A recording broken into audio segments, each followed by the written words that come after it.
CIHUAC y el Centro de Investigaciones Interdisciplinarias presentan Tiempo y Memoria con Cecilia Figueroa. Comenzamos. Buenas tardes. Hoy vamos a hablar de filosofía, de un filósofo en específico que no todos lo entendemos, de Nietzsche.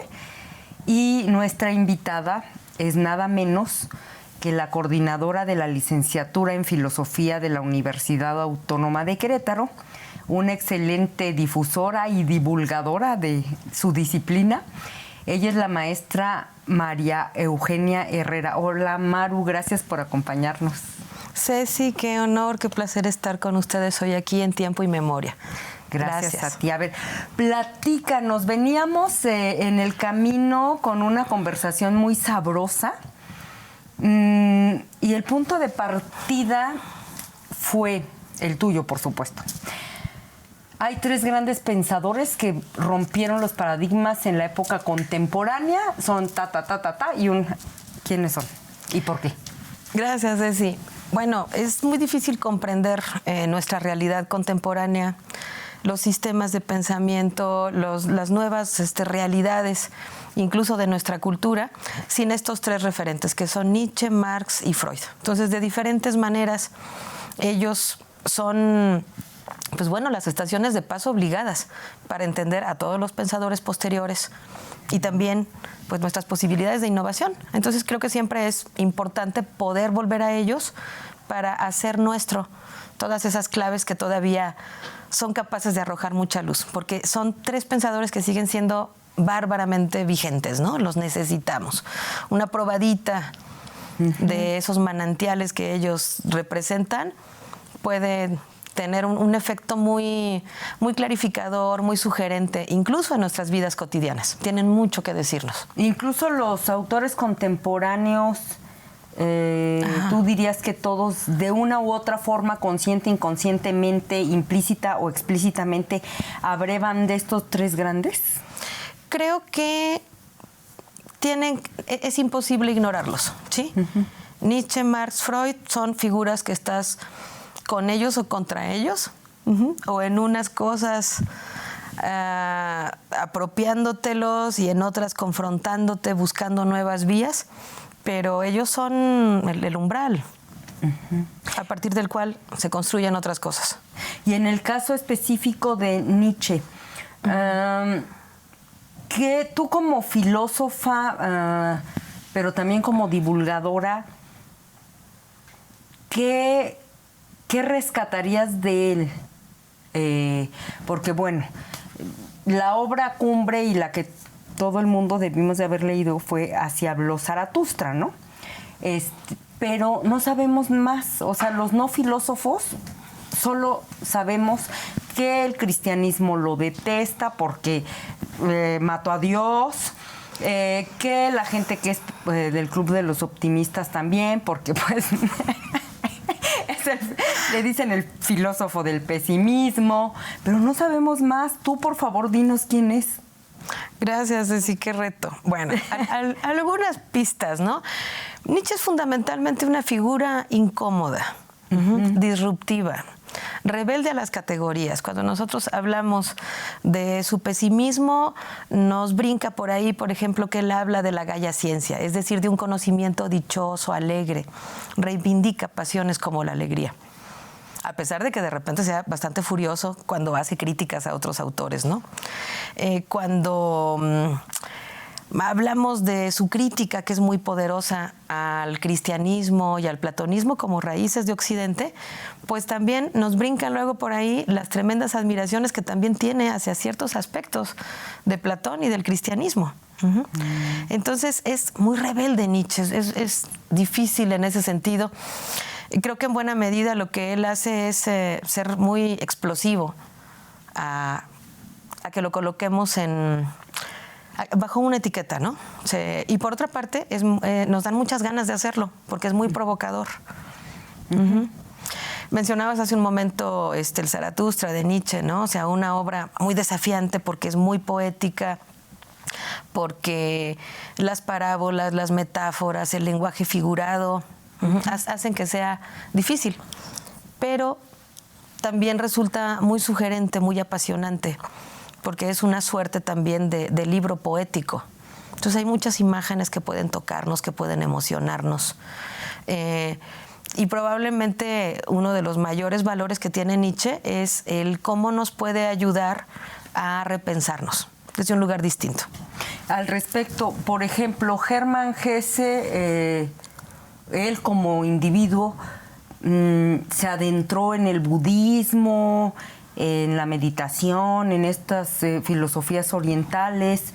Y, por ejemplo, de Nietzsche se dice que el libro se llama así, Habló Zaratustra, refiriéndose a la filosofía persa del zoroastrismo, ¿no? Que es una filosofía, pero también una religión milenaria, ¿no?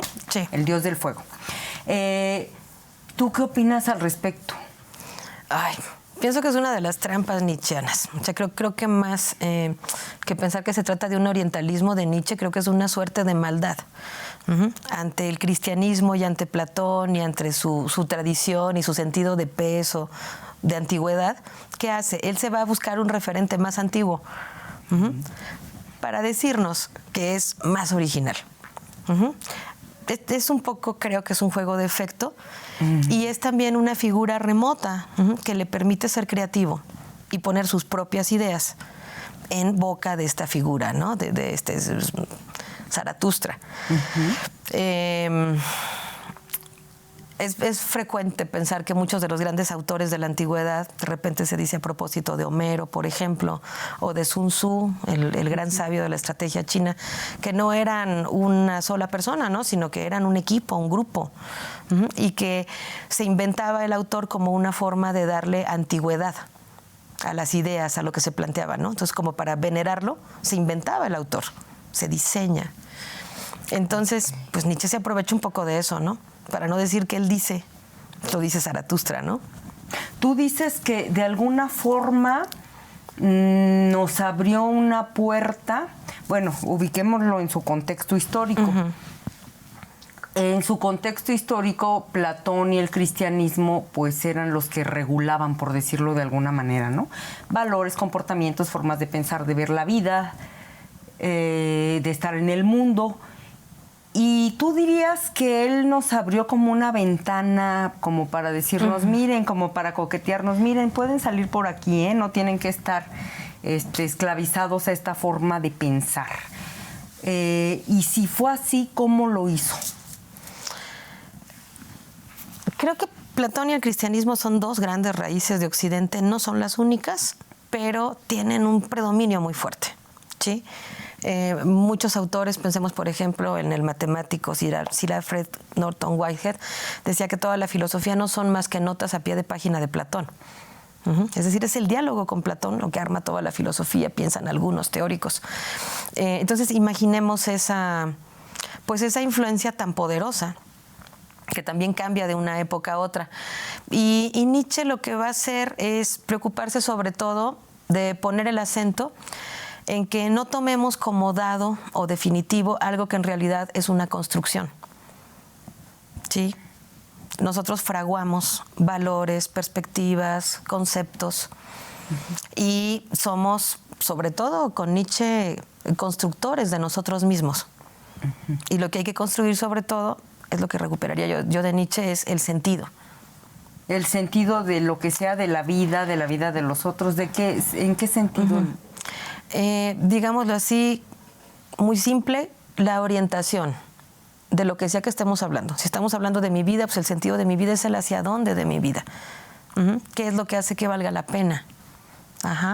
Si hablamos del sentido de la historia, pues bueno, ¿cuál es la pauta que lo articula? ¿Sí? ¿Cómo articulamos o tejemos los grandes acontecimientos de mi vida, de la historia de la humanidad, de nuestra cultura? Nos preguntamos mucho, por ejemplo, por el sentido de educar, ¿no? ¿Para qué queremos educar?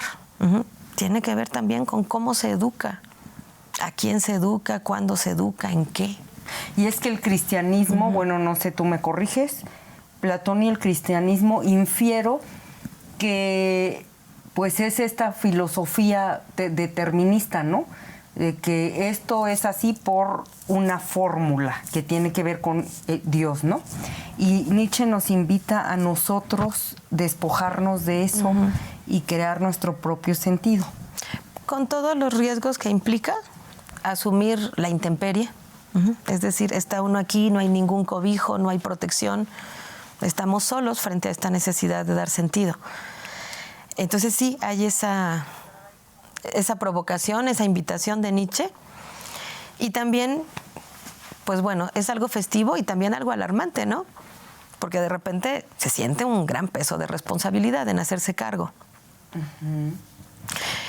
Con lo que yo no quisiera decir que, bueno, yo no comparto del todo la perspectiva nietzscheana sobre Platón y el cristianismo, porque hay muchos niveles de complejidad y de riqueza, ¿no? O sea, creo que también lo que les debemos no es solamente una postura determinista, pero gracias a Nietzsche, digámoslo así, se fortalece esta posibilidad de cuestionarlo.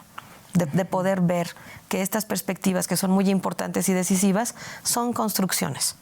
O sea, no es el descubrimiento de un modo de ser determinado, sino que son productos de su tiempo. Es decir, hay un trabajo de invención, incluso en estas grandes perspectivas.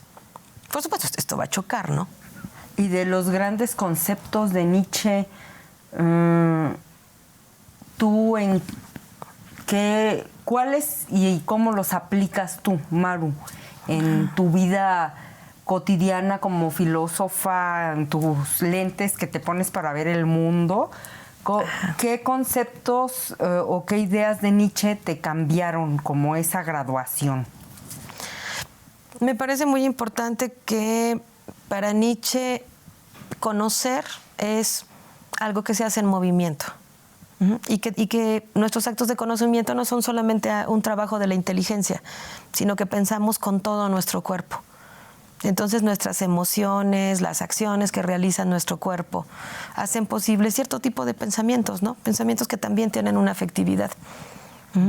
Hay pensamientos tristes, hay pensamientos dichosos, hay pensamientos melancólicos, pensamientos marcados por la furia o el resentimiento, ¿no? Y entonces Nietzsche nos lleva a darnos cuenta de que el trabajo de pensar involucra al cuerpo, las emociones, las pasiones. Hasta lo que comemos incide en cómo pensamos. Sin que sea un elemento determinista, digamos que hay una enorme cantidad de favores que entran en juego ahí, de factores. Y Nietzsche aspira a construir un pensamiento que dance. Es decir, un pensamiento que no solo tenga movimiento, sino que tenga armonía y belleza. La visión de Nietzsche de la vida es una visión en la que damos sentido, asumiendo que somos los artistas que se construyen a sí mismos como obra de arte. A lo mejor suena un poco enredoso. Por eso es muy peligroso, ¿verdad? Porque leer a alguien que te invita a ser libre, pues es muy arriesgado porque implica mucha responsabilidad, ¿no? Sí, y es un campo muy emocionante el de poder construir, el de poder crear. Pero también muy solitario. Sí. El cuerpo, por ejemplo, el cristianismo, tú decías que el cristianismo y esta filosofía que como que desdeña el cuerpo, ¿no? No sé, infiero que es porque le da un peso muy importante a la vida eterna, ¿no? Por este concepto de estamos de paso, esto se va, el polvo eres y en polvo te convertirás, ¿no? Sí. Y tú dices que Nietzsche con este concepto reivindica el cuerpo. ¿Cómo lo hace? Nietzsche considera que nuestras morales son ciertos puntos de vista que favorecen o no a la vida. Y entonces nosotros podemos tener ciertas perspectivas, ciertos valores que nos permiten resolver en la vida cotidiana y que hacen que seamos más vitales o menos vitales. ¿Me explico? Esto tiene que ver con conservar nuestra energía, con crecer, con desarrollarnos, con nuestra capacidad de recrearnos y de explorar, de expandirnos, ¿no? Y cuando él critica al cristianismo, una de las críticas frecuentes que le va a hacer al cristianismo y a Platón es la idea de que son contrarios a la vida, de que son debilitantes, ¿no? Porque no valoran el cuerpo. Porque la distinción entre el cuerpo y el espíritu hace que el cuerpo quede como una realidad de segunda o un epifenómeno. No le ponemos atención al cuerpo por cuidar el alma, o a la vida del más acá, de la cotidianidad, por cuidarla del más allá. ¿Me explico? También es cierto que no siempre en el cristianismo, no siempre en nuestras perspectivas ocurre eso, ¿no? Quizá en su contexto histórico, ¿no? Yo creo que de todo nosotros tenemos a los grandes representantes que no son ingenuos y tenemos a algunos que no simplifican las cosas. E incluso Nietzsche muchas veces para criticar a algunos autores lo simplifica. Es un poco esto de pelear con un hombre de paja, ¿no? Simplificamos al enemigo un poco, ¿no? Entonces, pensemos, por ejemplo, que en el caso del cristianismo, cuando nosotros decimos que el cuerpo es templo del Espíritu Santo, pues ese es un cuerpo que no es despreciado, que no lo puedes tratar de cualquier manera. Sin embargo, sí hay una jerarquía entre el cuerpo y el alma, ¿no? Si tenemos que escoger entre estos, la que tenemos que proteger es el alma, ¿no? Pero fíjate que ahorita que estabas hablando de eso, yo dije, híjole, a las personas del siglo XXI eso les ha de sonar rarísimo, porque ahora es como la antípoda, ¿no? O También. sea, alma, no, quiere un poco al cuerpo, y ahora es cuerpo, alma, quién sabe si tengo, pero si tengo no me importa, porque como no creo en el infierno ni en la vida eterna, ¿no? No nos iríamos en esta sociedad líquida, modernidad líquida de Bauman, al otro extremo. Es probable, y es probable que esto también sea una consecuencia de estas vías que se abrieron, ¿no? Es muy probable que muchos conceptos de Nietzsche que en algún momento escandalizaban, ahorita ya se convirtieron en buena medida en una especie de patrimonio que incluso en la cultura contemporánea se viven cotidianamente. A lo mejor tendríamos que traer algunos autores a cuento, como Jean Baudrillard, por ejemplo, en La transparencia del mal, que nos va a decir que en buena medida en la época contemporánea seguimos acelerando tendencias anteriores ya sin su fundamentación, y desatadas de fundamentación se vuelven mucho más eficaces las formas de pensamiento, de imaginarios, de prácticas sociales. ¿Me explico? Entonces, cuando nosotros desatamos al cuerpo y a nuestra forma de pensarlo, de las concepciones de lo que es el ser humano, y de repente se nos convierte pues en un pedacito de carne, ¿no? Que es objeto desde muchos puntos de vista de intervenciones, desde el mercado. No desaparecemos nuestra necesidad de dar sentido, sino que se nos multiplican los lugares desde los que le podemos dar sentido. Entonces tampoco es gratuito, por ejemplo, que resurjan la necesidad del ejercicio, las propuestas, por ejemplo, de desarrollo humano que se preocupan por las emociones, por la salud mental, pero también los vacíos en donde la gente necesita encontrar respuesta, ¿no? Y las buscan también en las religiones, ¿no? Que se multiplican en otras prácticas espirituales, y también en las mezclas, por ejemplo, del New Age. Yo creo que una de las cosas que a mí más me preocupan en el mundo contemporáneo es que estamos como en una especie de mercado infinito, ¿no? Donde puedes encontrar lo que quieras. Y no hay solidez, no lineamientos. Sé si moral, ¿verdad? Ajá. Solidez. ¿Tú cómo lo denominarías? Que hay una ausencia de solidez moral, ética, o moral cívica, o no sé cómo llamarle, pero sí te entiendo. Es como ir a un café y pedir un café capuchino descafeinado, deslactosado, light. ¿Qué más se te ocurre? Sin azúcar.